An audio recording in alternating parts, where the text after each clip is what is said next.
بسم الله الرحمن الرحيم يا أيها الناس اتقوا ربكم إن زلزلة الساعة شيء عظيم يوم ترونها تذهل كل مرضعة عما أرضعت وتضع كل ذات حمل حملها وترى الناس سكارى وما هم بسكارى ولكن عذاب الله شديد ومن الناس من يجادل في الله بغير علم ويتبع كل شيطان مريد كتب عليه أنه من تولاه فأنه يضله ويهديه إلى عذاب السعير يا أيها الناس إن كنتم في ريب من البعث فإنا خلقناكم من تراب ثم من نطفة ثم من علقة ثم من مضغة مخلقة وغير مخلقة لنبين لكم ونقر في الأرحام ما نشاء إلى أجل مسمى ثم نخرجكم طفلا ثم لتبلغوا أشدكم ومنكم من يتوفى ومنكم من يرد إلى أرذل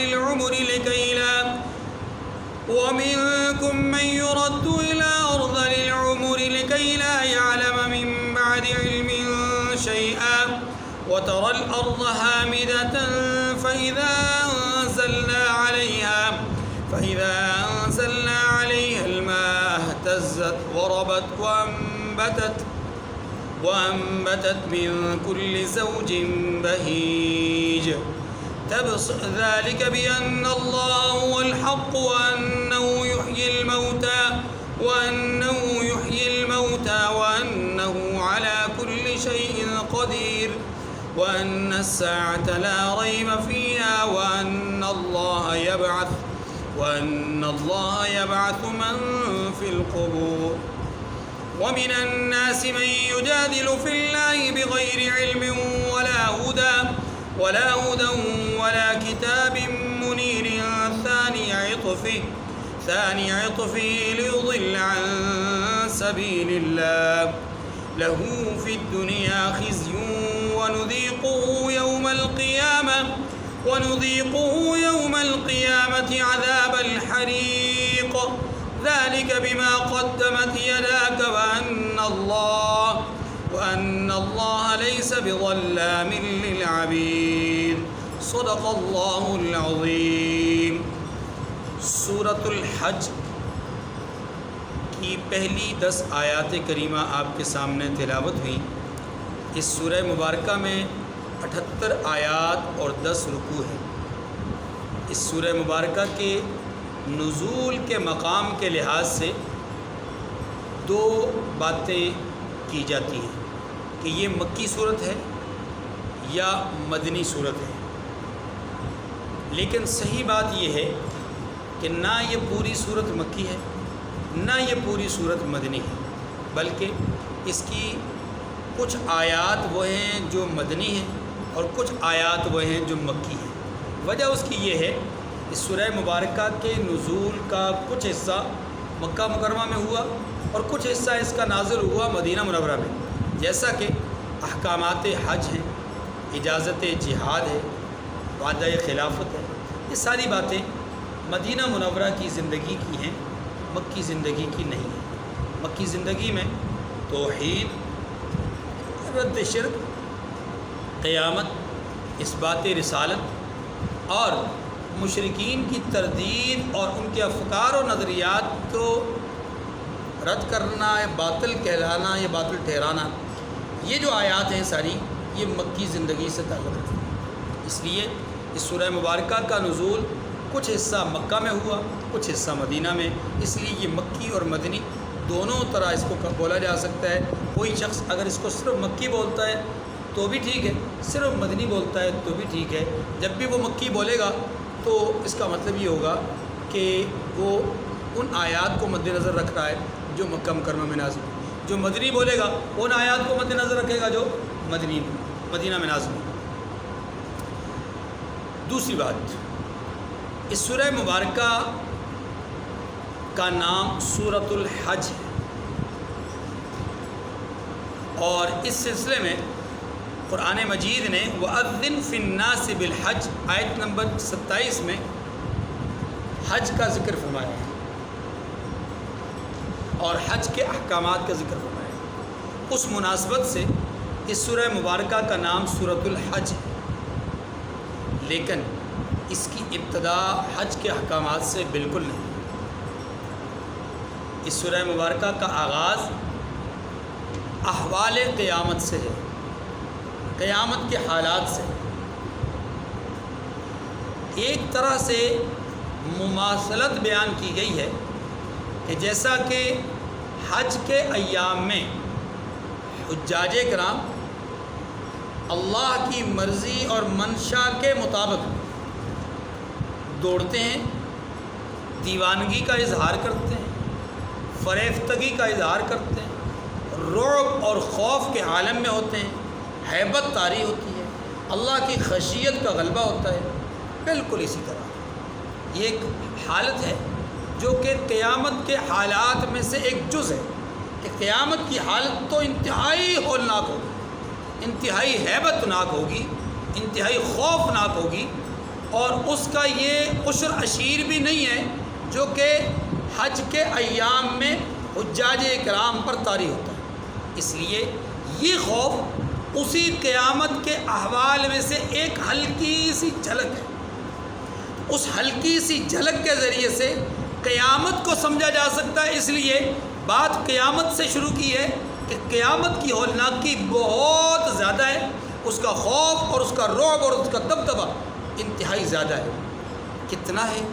اس کے لیے اللہ ذوالجلال نے جو باتیں ارشاد فرمائی ہیں، فرمایا ایک بات یہ ہے کہ دودھ پلانے والی عورت جب اس خوف کے عالم کو دیکھے گی تو اپنا دودھ پلانے کا عمل بھول جائے گی۔ حاملہ عورت اپنے حمل کے بوجھ کو پھینک ڈالے گی، اور لوگوں کی حالت یہ ہوگی کہ وہ اس طرح ڈگمگا رہے ہوں گے اور گرتے پڑتے ہوئے دوڑیں گے جیسا کہ ایک نشہ آور یا نشہ میں مبتلا آدمی نشے کی حالت میں گرتا پڑتا چلتا پھرتا ہے، ایسے ہی یہ ہوں گے، لیکن یہ نشہ کی حالت میں ہوں گے نہیں۔ پھر اللہ ذوالجلال نے اس قیامت کے حالات میں یہ بات بھی ارشاد فرمائی کہ اللہ کا عذاب بڑا سخت۔ یہ بات ہو گئی پہلی ان آیات کریمہ میں۔ دوسری بات ان آیات کریمہ میں موجود ہے اور وہ یہ ہے کہ اللہ ذوالجلال نے ان لوگوں کا ذکر کیا ہے کہ جو قیامت کا انکار کرتے ہیں، اور پھر اس انکار کرنے والوں کے انکار کو باطل کرنے کے لیے دو طرح سے دلیل دی ہے۔ ایک دلیل انسان کا مٹی کے ساتھ تعلق اور رشتہ، اور دوسری دلیل مردہ زمین کو زندہ کرنے کا عمل۔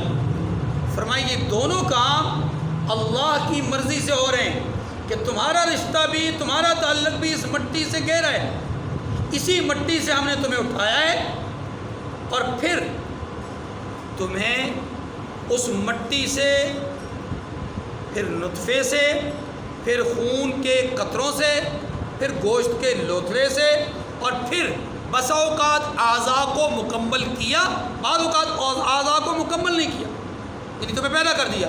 بعض وہ لوگ ہوتے ہیں جن کو آپ جانتے ہیں کہ پورا کا پورا جسم سالم ہوتا ہے، بعض وہ لوگ ہوتے ہیں کہ جن کے اعضاء میں سے کوئی عضو نامکمل ہوتا ہے، مثلا ٹانگ چھوٹی رہے گی، آنکھ نہیں ہے، کانوں کی بصارت اپنا سماعت نہیں ہے، آنکھوں کی بصارت نہیں ہے، زبان کی گویائی نہیں ہے، یا اسی طریقے سے 5 انگلیوں کے بجائے ہاتھ میں 6 انگلیاں ہیں، یا 5 کے بجائے 4 ہیں۔ اسی طریقے سے جو ہونٹ ہیں وہ مکمل طور پہ نہیں ہے اپنے ساخت کے اعتبار سے، کہیں تالو کٹا ہوا ہے، کہیں ہونٹ کٹا ہوا ہے، کہیں ناک ٹیڑھی، یہ سارے کے سارے معاملات، یا ناک چپکی ہوئی ہے یا ناک سرے سے ایک طرف کو، یہ سارے کے سارے معاملات اگر آپ دیکھیں تو اللہ تبارک و تعالیٰ نے اس کی طرف اشارہ کیا کہ ہم تمہیں کبھی سالم پیدا کرتے ہیں تمہیں میں سے، بعضوں کو ہم سالم پیدا نہیں کرتے، نامکمل پیدا کرتے ہیں، یہ تو ہے اعضاء کے اعتبار سے۔ اور بعض اوقات یہ ہوتا ہے کہ اللہ تبارک و تعالیٰ انسان کے وجود کو پورا پیدا کرتے ہیں، بناتے ہیں، بنا کر کے اسے دنیا میں بیچتے ہیں۔ بعض اوقات یہ ہوتا ہے کہ وجود بنتا تو ہے لیکن وہ دنیا میں آتا نہیں، ساقط ہو جاتا ہے، یہ بھی ایک صورت ہے۔ تو فرمایا کہ یہ جو ہم تمہارے ساتھ کرتے ہیں برتاؤ، کون کر رہا ہے؟ ہم ہی تو کر رہے ہیں۔ تو جب ہم ہی کر رہے ہیں، مٹی سے یہاں تک تمہیں لا رہے ہیں، تو پھر کیا بعید ہے کہ جب تمہیں مٹی میں پھینک دیا جائے، ڈال دیا جائے، پھر اس مٹی سے تمہیں نکال کر کے دوبارہ بنا دیا جائے؟ ہمارے لیے کون سا مشکل کام ہے؟ دوسری بات، ہم نے مردہ زمین کو زندہ کیا ہے، ہم ہی تمہیں مردگی کے بعد دوبارہ زندہ کریں گے۔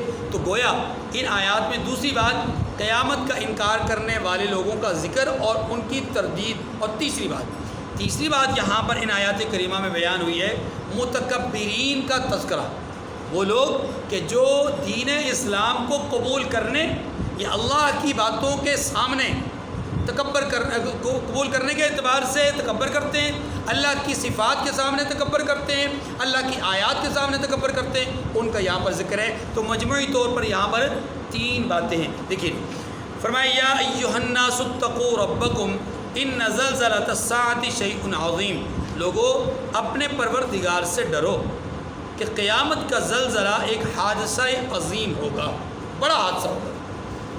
دیکھیے آغاز کیا ہے تقویٰ سے، آغاز کیا ہے، اور چونکہ سورہ مبارکہ کا اس سورہ مبارکہ کا نام سورۃ الحج ہے، تو حج کا اول سے آخر تک سارا کا سارا پروسیس، سارا کا سارا عمل وہ کیا ہے؟ تقویٰ کی بنیاد پر۔ یہ تقویٰ ہی ہے کہ آپ خانہ کعبہ کے اس حصے کو جہاں پر زیادہ سے زیادہ وہاں پر خوشبو لگائی جاتی ہے، آپ احرام کی حالت میں اس کو ٹچ نہ کریں، تقویٰ ہی ہے۔ یہ تقویٰ ہی ہے کہ آپ خانہ خدا میں ہیں، اسی گھر کا طواف کر رہے ہیں، یعنی اللہ کی تجلیات کا، پھر حکم آپ کو یہ ہے کہ آپ طواف کے دوران خانہ کعبہ کو نہ دیکھیں، تقویٰ ہی تو ہے، تقویٰ ہی تو ہے کہ آپ کو یہ کہا جا رہا ہے کہ آپ حرم میں ہیں، تو حرم میں سب سے بڑی عبادت اس 4 دیواری کے سامنے، اس 4 دیواری کے گرد چکر لگانا جسے طواف کہتے ہیں، یہ سب سے بڑی عبادت ہے۔ یہ تقویٰ ہی تو ہے کہ آپ کو بتایا گیا کہ یہ پہاڑی ہے صفا، وہ پہاڑی ہے مروہ، ان کے درمیان دوڑو، 7 چکر لگاؤ، اور ان 7 چکروں میں تم نے یوں اس انداز میں چلنا ہے کہ درمیان کا اتنا حصہ اس میں آپ نے دوڑنا ہے، باقی حصے میں تیز قدم چلنا ہے۔ یہ تقویٰ ہی تو ہے، یہ تقویٰ ہی تو ہے کہ آپ کو کہا جا رہا ہے کہ اب آپ احرام باندھیے، 8 ذی الحج ہو گئی ہے، اب آپ نے یہاں سے شہر مکہ چھوڑنا ہے، اور وہ مینا میں بے آب و گیا سرزمین میں خیمے لگے ہوئے ہیں، وہاں پر جا کر کے کپڑوں کے نیچے جا کر کے رہیے اور وہاں پر رات گزاریے، اور رات گزارنے کے بعد اگلی صبح کو آپ علی الصبح میدان عرفات میں چلے جائیے۔ یہاں بھی آپ نے مستقل رہنا نہیں ہے، میدان عرفات میں چلے جائیں، میدان عرفات میں جا کر کے آپ نے سارا دن وہیں گزارنا ہے، اللہ کرنا ہے، دعائیں مانگنی ہے، التجائیں کرنی ہے، رونا ہے، گڑ گڑانا ہے، اور جب سر شام یعنی غروب آفتاب ہو تو غروب آفتاب ہوتے ہی تقویٰ دیکھیں نا۔ تقویٰ کسی طرح میں اللہ کے ڈر کا نام ہے، اللہ سے ڈرنا ہے، اللہ کی مرضی چلنی ہے، اپنی مرضی نہیں۔ بظاہر بندہ یہ کہتا ہے کہ تھکاوٹ ہو گئی، اب تو ہونا یہ چاہیے کہ مغرب اور عشاء بھی یہی پڑھ کے یہاں سے جانا چاہیے، تاکہ آگے جا کر تھکاوٹ کی وجہ سے کہیں عشاء مصرا ہو جائے، لیکن وہ کہتا ہے نہیں، یہاں مغرب ہی نہیں پڑھنی، تم تھکے ہو، ماندے ہو، جو مرضی تمہارے ساتھ ہے، لیکن تم نے مغرب یہاں نہیں پڑھنی، تم نے یہاں پر غروب آفتاب تک ٹھہرنا ہے۔ جیسے ہی غروب آفتاب ہو تم نے عرفات کا میدان چھوڑ دینا، یہاں سے نکل جانا ہے۔ اب جانا کہاں ہے جناب؟ واپس مزدلفہ کی طرف آئیے، اور مزدلفہ میں آ کر کے رات کو قیام کیجیے۔ جب آپ مزدلفہ پہنچے، راستے میں بھی نہیں، جب مزدلفہ کی حدود میں داخل ہوں گے، پھر آپ نے مغرب اور عشاء اکٹھی پڑھنی ہے۔ اور یہاں پڑھیے، پڑھ کر کے رات بھر قیام کیجئے، روئیے، گڑ گڑائیے، دعائیں مانگیے، آرام کیجئے، جو آپ کو لگتا ہے، لیکن آپ یہاں رہیے، فجر تک یہیں رہیں گے۔ فجر پڑھ کے یہاں اب آپ کو قیام کا حکم نہیں ہے، اب یہاں سے آپ نے چلے جانا ہے اور جا کر کے مینا میں وہاں 3 شیطانوں کے آثار موجود ہیں، ان کو آپ نے ان میں سے ایک کو کنکر مارنے، بڑے شیطان کو کنکر مارنے، اور کنکر مار کر کے پھر آپ کے لیے اب گنجائش ہے کہ واپس مینا خیمے میں آ جائیں یا سیدھے چلے جائیں آپ خانہ کعبہ اور وہاں پر طواف کریں، طواف کر کے اپنے معاملات کو ادا کریں، اور معاملات ادا کرنے کے بعد آپ اپنا احرام کھول لیجیے، قربانی کروا لیجیے، احرام کھول لیجیے، حلق کروا لیجیے، احرام کھول لیجیے۔ یہ سارے کے سارے جو اعمال ہیں، یہ اعمال تقوی ہی کی بنیاد پہ، اللہ کا ڈر ہے، اپنی مرضی سے کرنا کچھ نہیں ہے، اپنی مرضی سے قربانی پہلے نہیں کر سکتے، اپنی مرضی سے حلق پہلے نہیں کر سکتے، اپنی مرضی سے احرام نہیں کھول سکتے، اپنی مرضی سے خوشبو نہیں استعمال کر سکتے، اپنے مرضی سے اپنی بیوی کے ساتھ تعلقات نہیں اختیار کر سکتے، اپنی مرضی سے آپ کہیں پر بھی اپنی مرضی سے ٹھہر نہیں سکتے، اور کہیں پر اپنی مرضی سے نکل نہیں سکتے۔ نکلنا بھی ہے تو اس کی مرضی سے نکلنا ہے، جہاں ٹھہرنا ہے تو اس کی مرضی سے ٹھہرنا ہے، یہ تقویٰ ہے۔ یہ عمل حج اپنی پوری کی پوری زندگی کی تربیت کا ایک ذریعہ ہے کہ پوری زندگی کو تقویٰ میں ڈال لیجیے۔ پوری زندگی میں یہی چیز تو ہے کہ بندہ مومن اللہ کا محتاج ہے، اللہ کے حکم کا محتاج ہے۔ یا ایھا الناس اتقوا، اے لوگو اپنے رب سے ڈرو۔ اور عجیب بات یہ ہے کہ حکم ہے تقویٰ کا، اور اس کے لیے صرف مومنین کو مخاطب نہیں کیا گیا۔ یہاں آپ اندازہ کیجئے خطاب کس کو ہے؟ پوری انسانیت، کیونکہ بات آگے کس کی چل رہی ہے؟ آگے بات ہے قیامت کی، تو قیامت کا حوال تو سب پہ طاری ہوں گے، اس لیے فرمایا لوگو قیامت کے دن سے ڈرو، یا ایھا الناس اتقوا ربکم، اپنے رب سے ڈرو، ان زلزلۃ الساعۃ شیء عظیم، قیامت کا جو زلزلہ ہے، قیامت کا جو حادثہ ہے وہ بہت بڑا ہے۔ دیکھیے قیامت کا زلزلہ عظیم ہے، اس کے 2 معنی ہیں۔ ایک معنی یہاں صرف اور صرف حادثہ یا واقعہ مراد ہو، اور دوسرا یہ کہ حقیقتاً بھی زلزلہ ہو، اور یہ بات احادیث مبارکہ سے بھی ثابت ہے۔ قرآن مجید بھی یہ کہتا ہے دوسرے مقام پر، سورۃ الزلزال، اس کا نام ہی سورۃ الزلزال ہے، اذا زلزلت الارض زلزالہ واخرجت الارض اثقالہ، جب زمین کے اندر تھرتھراہٹ، زلزلہ پیدا ہوگا، اور پھر زمین پھٹے گی، اور پھٹ کر کے زمین اندر سے سب کچھ نکال دے گی، یعنی مردوں کو نکال دے گی، جو زمین کے اندر پوشیدہ ہیں، انسانی اجسام، انسانی میت، وہ ساری کی ساری نکل جائیں گی۔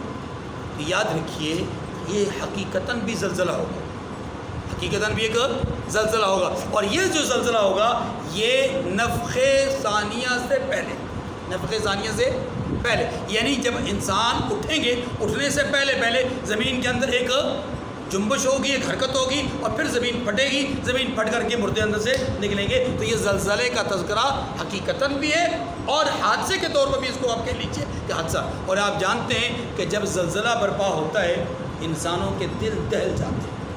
اب اسی کو آگے بطور نقشہ بیان کیا گیا، یوم ترونها تذهل كل مرضعة عما ارضعت وتضع كل ذات حمل حملها وترى الناس سكارى وما هم بسكارى۔ 3 باتیں فرمایا اے مخاطب جس دن تو اس کو دیکھے گا، اس دن حال یہ ہوگا کہ تمام دودھ پلانے والی عورتیں اپنے بچوں کو بھول جائیں گی۔ یہ پہلی بات، تمام دودھ پلانے والی، دیکھیے غور کیجیے، قیامت کے دن تو کوئی دودھ پلانے والی عورت نہیں ہوگی۔ ذرا آپ کی توجہ چاہوں گا، قیامت برپا ہو جائے تو کوئی عورت دودھ پلانے والی ہوگی نہیں، تو یہ کیوں کہا کہ اس دن کوئی دودھ پلانے والی عورت ایسی نہ ہوگی جو اپنے بچوں کو یاد رکھے، یعنی سبھی بھول جائیں گی؟ یہ کیوں کہا؟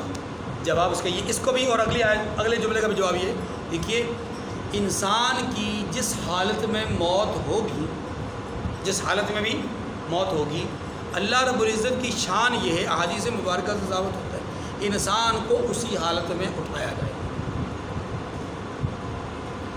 بہت ساری حدیث سے یہ بات ثابت ہے۔ بس ایک آدمی طلب علم کے لیے نکلا، راستے میں فوت ہو گیا، علم حاصل نہیں کیا، راستے میں فوت ہو گیا، یا دوران علم وہ فوت ہو گیا، قیامت کے دن علماء کی صف میں کھڑا کیا جائے۔ حاجی ہے، حج کے لیے نکلا ہے، حج کے لیے نکلا، حج نہیں کر سکا لیکن فوت ہو گیا، یا حج کے دوران فوت ہو گیا، اب اس سفر میں فوت ہو گیا، حج کے بعد اس سفر میں فوت ہو گیا، ہر صورت میں اللہ قیامت کے دن اسے حجاج، مقبول حجاج کی صف میں کھڑا کرے. معتمر ہے، عمرے کی نیت سے گیا ہے، راستے میں فوت ہو گیا، تو وہ قیامت کے دن ان لوگوں کی صف میں کھڑا ہوگا جو عمرے کے مقبول لوگ ہوں گے. اور اگر طواف کے دوران فوت ہو گیا تو قیامت کے دن ان لوگوں میں کھڑا کیا جائے گا جو طواف کرتے ہوئے ہوں گے، یعنی ان لوگوں میں جن کا طواف اللہ نے مقبول کیا ہوگا. تو ہر عمل کے لحاظ سے ہی اسی طریقے سے کوئی آدمی خودکشی کر رہا ہوگا، کوئی خودکشی کر کے مرا ہے، اپنے آپ کو چھرا مار کے مرا ہے، تو وہ اس حال میں کھڑا ہوگا کہ اس کے ہاتھ میں چھرا ہوگا. کوئی آدمی اوپر سے چھلانگ لگا کر کے کسی بلڈنگ سے مرا ہوگا خودکشی کی صورت میں، ایک ہے حادثاتی موت، ایک ہے خودکشی کی صورت میں وہ اسی طرح اسی حالت میں اوپر سے چھلانگ لگا کر کے مردہ حالت میں، یعنی اسی حالت میں اٹھایا جائے گا. تو یہ مختلف صورتیں جو احادیث مبارکہ میں ان کے سمجھ میں آتا ہے، بطور تمثیل بھی ہو سکتی ہیں اور بطور حقیقت بھی ہو سکتی ہیں.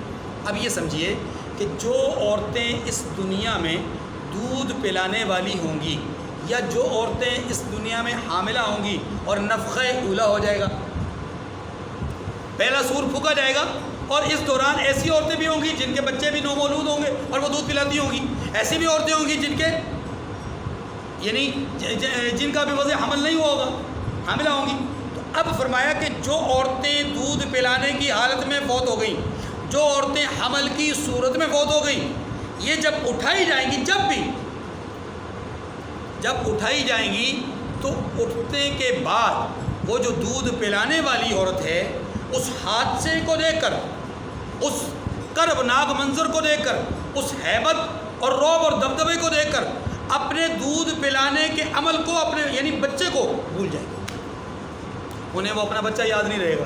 حالانکہ آپ جانتے ہیں کہ ایک ماں جتنی مرضی مشقت میں ہو، جتنی مرضی تکلیف میں ہو، جتنی مرضی مصیبتوں میں ہو، اسے سب سے پہلے جو خیال آتا ہے وہ کس کا آتا ہے؟ ماں کو. اگر یعنی عورت کو اس کا خامد اگر جھڑک دے، طلاق کی، تو اپنا اس کو دھمکی دے، اس کو پہلا خیال کس کا آتا ہے؟ اچھا، وہ اپنی زندگی کے سارے مصائب جھیل لیتی ہے ان بچوں کے لیے، بچوں کو چھوڑنا نہیں چاہتی، بچوں کی وجہ سے وہ کڑوی کو سہیلی سن لیتی ہے. لیکن اس ہیبت ناک منظر کو، قیامت کے ہولناک منظر کو دیکھ کر وہ مائیں جو دودھ پلاتے ہوئے دنیا سے گئی ہوں گی، وہ اپنے دودھ پلانے کے عمل کو بھول جائیں گی، یعنی اپنے بچوں کو بھی بھول جائیں گی. جس کا واضح ثبوت دوسری آیت کریمہ جو سورہ عبس کے آخر میں ہے، یوم یفر المرء من اخیہ وامہ وابیہ وصاحبتہ وبنیہ. اور دوسرا، جو عورتیں حاملہ ہوں گی اور دنیا سے چلی جائیں گی، وہ جب دوبارہ اٹھائی جائیں گی تو انہیں اپنا حمل بالکل اس کا احساس نہیں ہوگا، ساقط کر دے گی، گرا دے گی. مطلب ان کو اس کی چیز کا خیال نہیں آئے گا. کیوں؟ اس لیے کہ ان کے سامنے وہ خوف اور وہ رعب اور وہ دبدبہ بہت ہوگا، وہ ہیبت زیادہ ہوگی. یہ قیامت کا نقشہ ہے. یعنی گویا اس سے ہمیں یہ سمجھایا گیا ہے.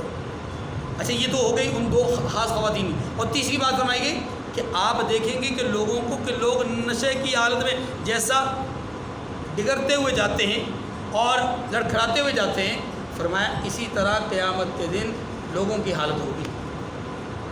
خوف کے مارے انہیں سمجھ ہی نہیں آ رہی ہوگی. یہ کیفیت ہے، یہ ہولناکی ہے.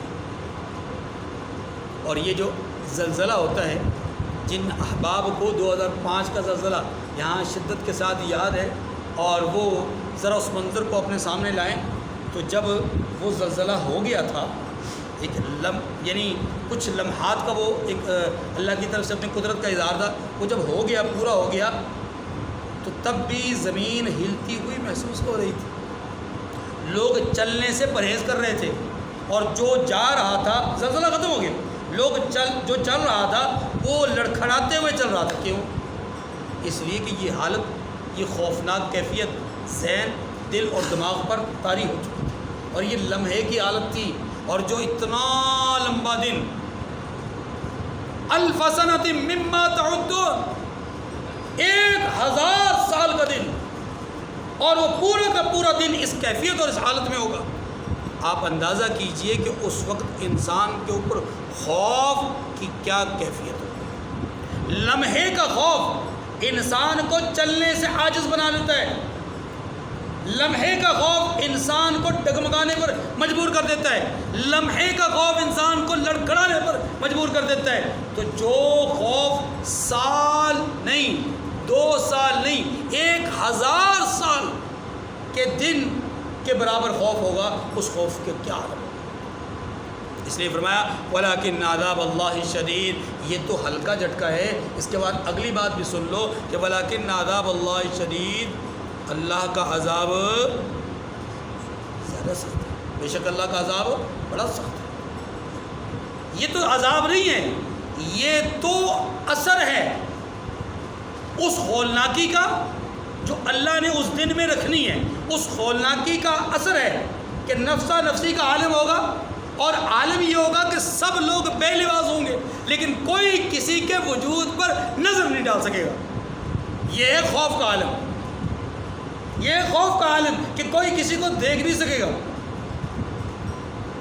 تو جب اثر کا یہ حال ہے، حالانکہ عذاب نازل نہیں ہوا، عذاب طاری نہیں ہوا، عذاب بھی ہے نہیں، عذاب کی شکل ہی نہیں ہے، یہ تو اللہ کے رعب اور دبدبے کی کیفیت ہے جو اس کا اثر لوگوں پر مرتب ہو رہا ہے۔ تو جب عذاب کی بات آئے گی تو اللہ فرماتے ہیں وہ عذاب ولیکن عذاب اللہ شدید، اللہ کا عذاب بہت سخت ہے، اسے تم برداشت نہیں کر سکے، اس کی تاب لا نہیں سکے، عذاب کی تاب کیسے لاؤ؟ اس کو میں ایک لفظوں میں یوں سمجھانا چاہوں گا۔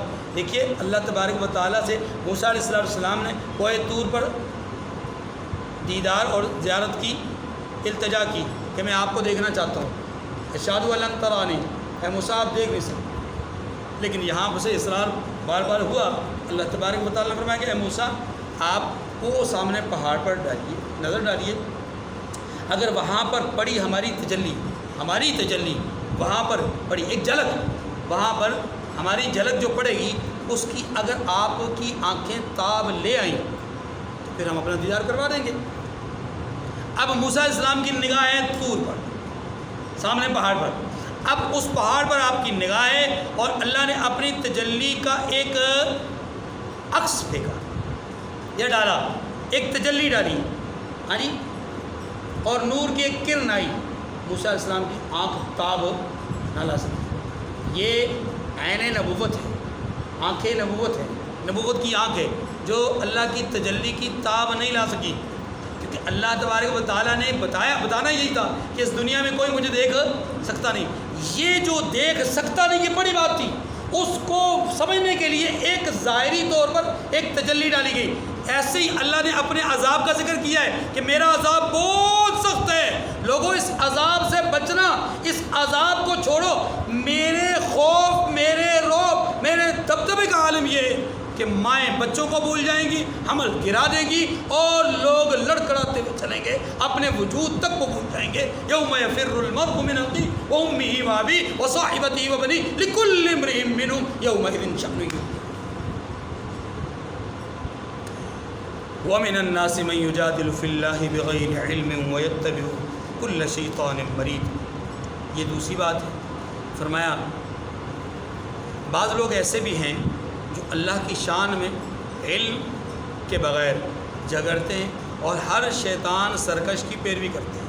حالانکہ کتب علیہ انہ من تولاہ فانہ یضلہ ویہدیہ الی عذاب السعیر، جس کے بارے میں لکھ دیا گیا ہے، یعنی شیطان وہ ہے کہ جس کے بارے میں لکھ دیا گیا ہے کہ جو اسے دوست رکھے گا تو وہ اسے گمراہ کر دے گا اور دوزخ کے عذاب کا راستہ دکھائے گا۔ یہ لوگوں میں سے بعض لوگ وہ ہیں جو اللہ کی بات کا انکار کرتے ہیں، شیطان کی پیروی کرتے ہیں۔ شیطان وہ ہے کہ جس کے بارے میں کتب علیہ، اس کے اوپر اللہ نے لکھ دیا، یعنی اس کے مقدر میں اللہ نے لکھ دیا ہے کہ جو اس کے ساتھ دوستی لگائے گا، اس کی پیروی کرے گا، وہ گمراہ ہوگا۔ یہ بات سمجھ گئی؟ یہ اللہ تبارک و تعالیٰ نے بنیادی بات کی ہے ان لوگوں کی جو شیطان کی پیروی کر کے قیامت کا انکار کرتے ہیں۔ مقصد یہ ہے کہ جس قیامت کا ہم ابھی ذکر کر رہے ہیں اس قیامت کا لوگ انکار کرتے ہیں تکبر کی وجہ سے، شیطان کی پیروی کی وجہ سے۔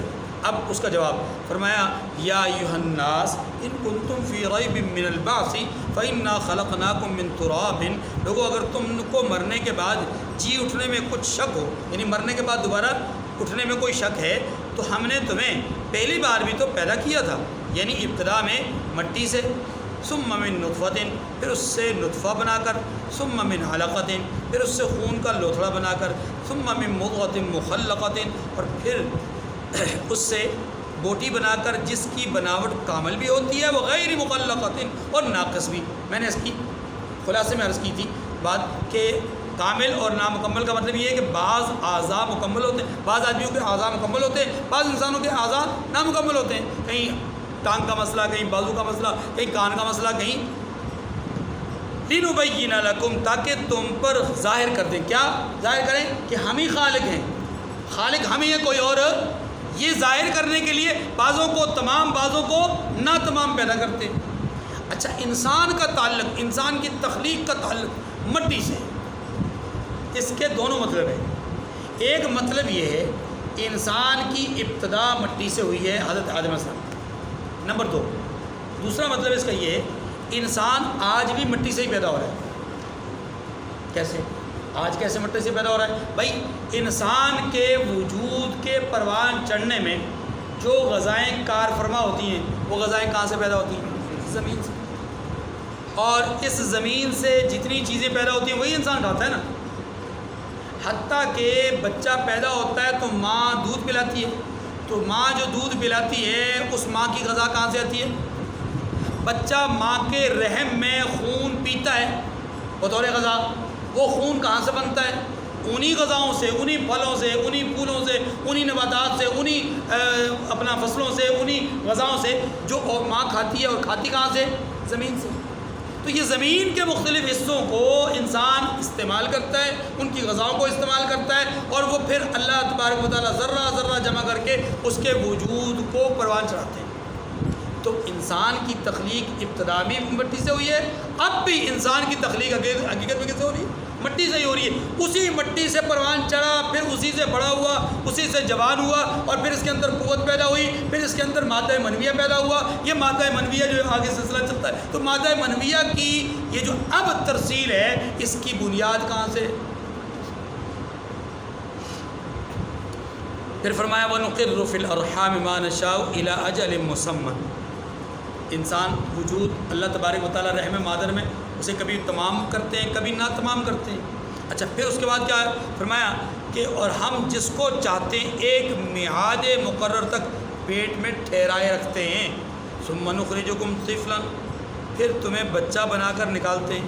ثُمَّ لِتَبْلُغُوا أَشُدَّكُمْ، پھر تم جوانی کو پہنچتے ہو۔ اور بعض تو وہ ہیں کہ وَمِنْكُمْ مَنْ يُتَوَفَّى مِنْكُمْ وَمِنْكُمْ مَنْ يُرَدُّ إِلَىٰ أَرْذِلِ الْعُمُرِ لِكَيْ لَا يَعْلَمَ مِنْ بَعْدِ عِلْمٍ شَيْئًا۔ بعض تو وہ ہیں کہ جو مر جاتے ہیں، اور بعض وہ ہیں کہ جو نہایت ہی ارذل العمر یعنی خراب عمر، ادھیڑ عمر تک کی طرف لوٹائے جاتے ہیں، کہ بہت کچھ جاننے کے بعد بالکل بے علم ہو جاتے ہیں۔ یعنی یہ جو ادھیڑ عمر میں جاتے ہیں، دیکھیے بتایا یہ گیا ہے، پہلی بات یہ بتائی گئی کہ ماں کے رحم میں انسان کے وجود کو تمام کرتے ہیں یا نہ تمام کرتے ہیں، اس سے ہم اپنی خالقیت کو ظاہر کرتے ہیں، ایک بات۔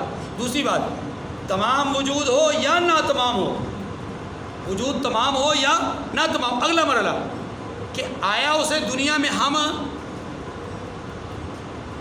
یعنی جیتی جاگتی حالت میں لاتے ہیں یا نہیں لاتے، یہ بھی ہماری خالقیت کی طرف اشارہ ہے کہ ہم چاہیں تو اس وجود تمام یا نہ تمام کو زندہ باہر نکال لیں، اور چاہیں تو زندہ نہ نکالیں۔ آپ جانتے ہیں کہ کئی دفعہ ایسا ہوتا ہے کہ ڈاکٹر یہ کہتے ہیں کہ جناب بچہ بالکل ٹھیک ٹھاک ہے، بالکل فٹ حالت ہے، اب جب اس کو آپریشن ہوتا ہے یا اس کا جو ایک نارمل طریقے سے اس کی جو آمد ہوتی ہے دنیا میں، اس دوران اللہ کا حکم آتا ہے اور وہ بچہ اپنی روح کھو دیتا ہے، اس کی روح نکل جاتی ہے۔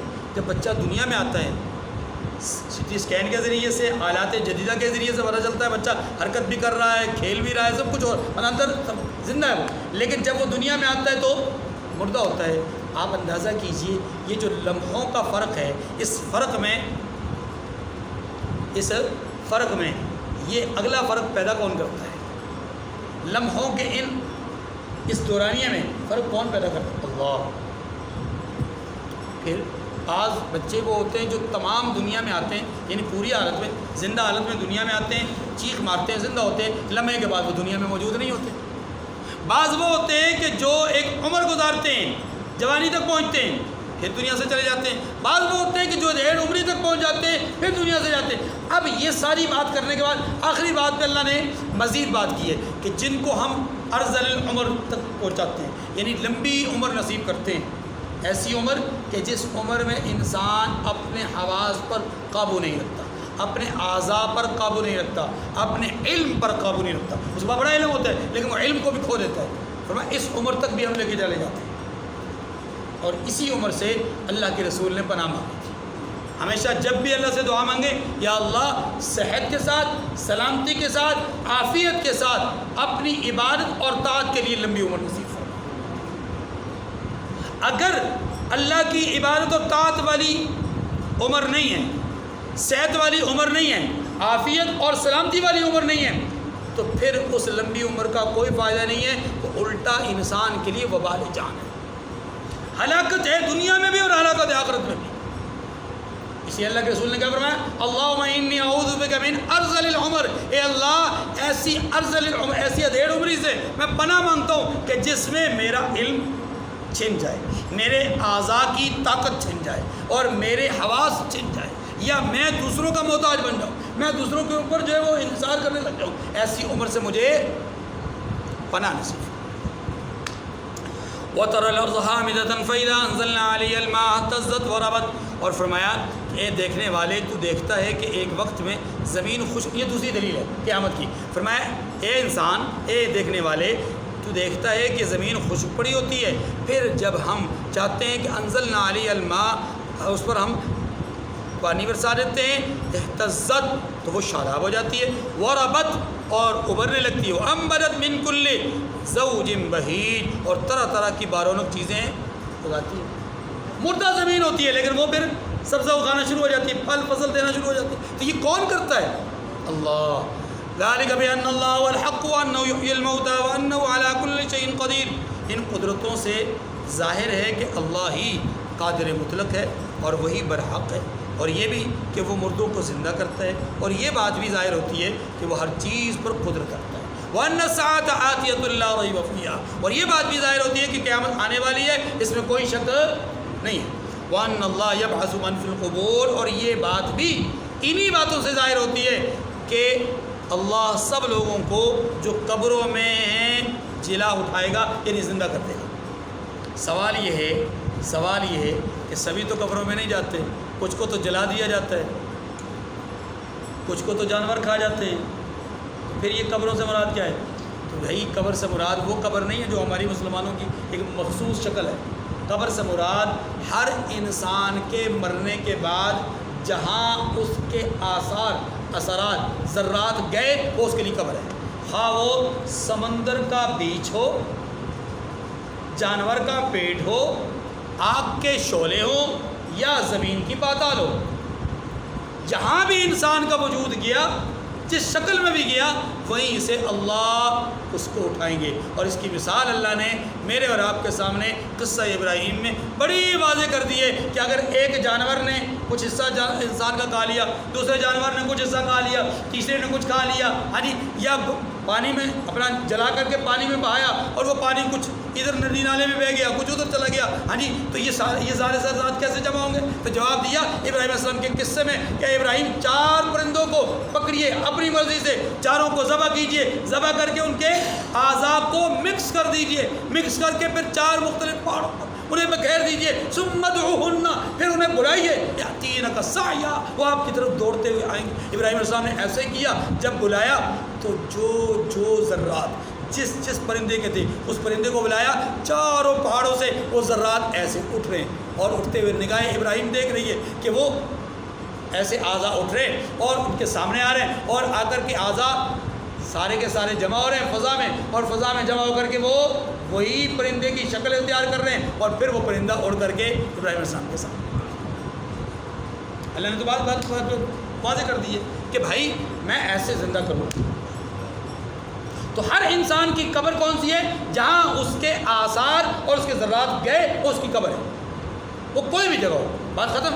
اب آخری آیت، اس آیت کریمہ، آخری 2 آیتیں، ان میں اللہ تبارک و تعالیٰ نے بیان یہ فرمایا ہے کہ کچھ لوگ وہ ہیں جو تکبر کا مظاہرہ کرتے ہیں، نہ ان کے پاس علم ہے، نہ ان کے پاس کوئی دلیل ہے، نہ ان کے پاس کوئی تحریر موجود ہے، لیکن پھر بھی وہ اللہ کی آیات، اس کی صفات اور اس کی ذات کی بات آتی ہے تو استہزاء کرتے ہیں، مذاق کرتے ہیں، انکار کرتے ہیں، ٹھٹھا اڑاتے ہیں۔ اس کے پس منظر میں شان نزول کے طور پر سمجھیے، ابو جہل